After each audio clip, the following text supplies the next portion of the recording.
faisant ceci, je poursuivais deux objectifs. Le premier, c'est de créer un brassage et de rapprochement entre le personnel en leur permettant de se recueillir ensemble devant Dieu. Le deuxième objectif, c'est de leur faire comprendre la nécessité pour notre organisation d'aller partout dans le Bénin pour pouvoir être proche du corps de Christ et l'appuyer. Et notamment que les gens soient libres et joyeux d'accepter d'aller au nord du pays. C'est d'ailleurs pour ça qu'on a choisi de venir ici à Parakou, pour que les gens comprennent que l'appui, le corps de Christ a besoin de notre appui, de notre soutien dans le nord. Et que nous devions travailler à faire venir les gens du sud, là où c'est plus bleu, vers le nord, là où c'est plus vert.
Qu'est-ce que cela peut vouloir dire pour notre organisation?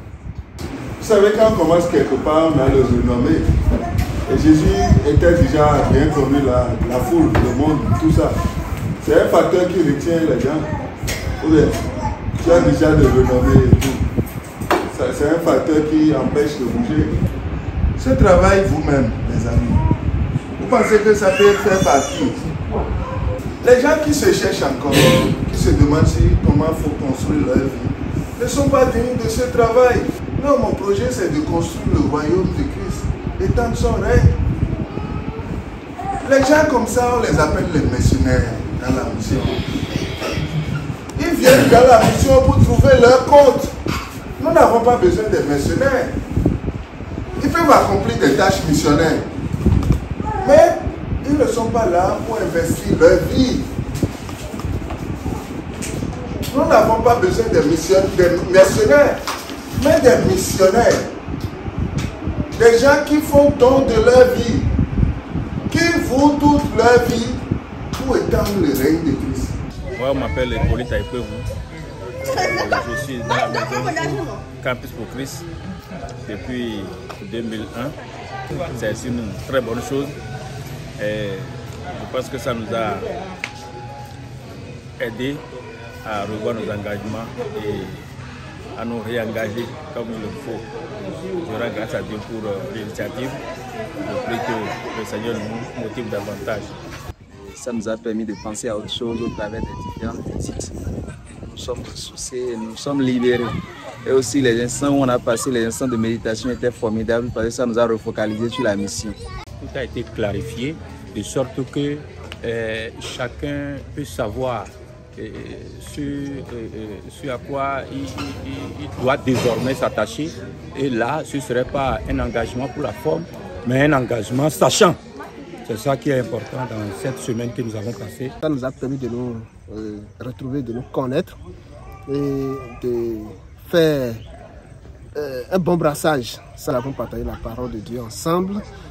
Nous avons fait des méditations. Il y a des choses que 7 ans nous ont fait rappeler aussi de nouvelles choses que nous avons vues aussi.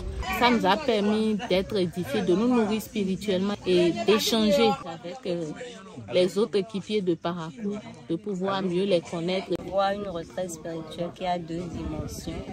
La première dimension, c'est d'abord le ressourcement spirituel, le rafraîchissement de l'âme avec le Seigneur. Et la deuxième dimension, c'est de promouvoir la fraternité, d'accroître les relations interpersonnelles et de permettre une bonne atmosphère conviviale. Je pense qu'il faut reprogrammer cela de temps en temps et je pourrais proposer annuellement, 1 fois par an, parce qu'il faut reconnaître que cela nécessite aussi des coûts et non seulement le coût financier, le coût humain. Et ça engendre beaucoup de choses et il faut vraiment parfois une bonne organisation pour bien réussir. Pour ceci, nous n'avons pas voulu qu'il y ait un programme bien structuré et tout. On s'est laissé conduire comme ça et j'ai vu Dieu a fait des merveilles, j'ai vu des gens se rapprocher.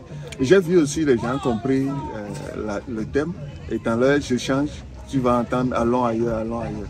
Les objectifs sont atteints. Et les gens sont plus joyeux.